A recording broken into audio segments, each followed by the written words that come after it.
หน้า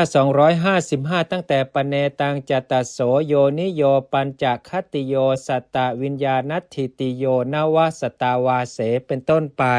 อันหนึ่งพระนิพพานนั่นทรงเรียกว่านิพพานเพราะเหตุว่าออกไปคือพ้นไปพรากไปจากตัณหาซึ่งได้โวหารว่าวานะเพราะร้อยรัดคือผูกรัดเกี่ยวประสานกำเนิดสี่คติห้าญาณทิติเจตสตาวาสเก้าไว้เพื่อความมีความเป็นสืบไปชะนี้แลหลายบทว่ากามานางปหานางอขาตังมีความว่าการละวัตถุกรรมและกิเลสกรรมทั้งหลายพระผู้มีพระภาคเจ้าตรัสแล้วมิใช่หรือสองบทว่ากามสัญญานางปริญญามีความว่าการกำหนดรู้กามสัญญาแม้ทั้งหมดมี3อย่างด้วยอำนาจญาตปริญญาวงเล็บกำหนดรู้ด้วยการรู้ตีรณปริญญาวงเล็บกำหนดรู้ด้วยการพิจารณา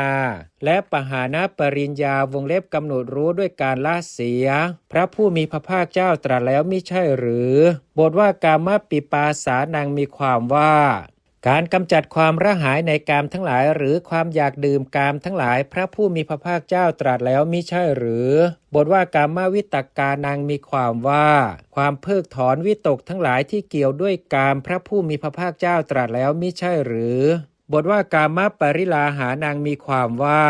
ความสงบแห่งความเร่าร้อนซึ่งเกิดขึ้นด้วยอำนาจความกำหนัดที่ประกอบด้วยเบญจกามคุณได้แก่ความรุ่มร้อนภายในพระผู้มีพระภาคเจ้าตรัสแล้วไม่ใช่หรือโลกุตระมรรคเครื่องทำความสิ้นกิเลสแลพระผู้มีพระภาคเจ้าตรัสไว้แล้วในสถาน5เหล่านี้แต่มรรคที่เจือกันทั้งโลกิยะและโลกุตระบัณฑิตพึงทราบว่าพระผู้มีพระภาคเจ้าตรัสไว้แล้วใน3สถานเบื้องต้นทั้งหมดคำว่าเนตังอาวุโสเป็นต้นมีความว่า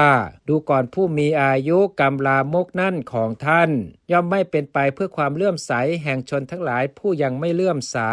คือเพื่อประโยชน์แก่ความเลื่อมใสของชนทั้งหลายผู้เห็นป่านนั้นหรือบทว่าอัฏฐคเวตังตัดบทเป็นอัฏฐโขเอตังบาลีว่าอัฏฐเขตังก็มี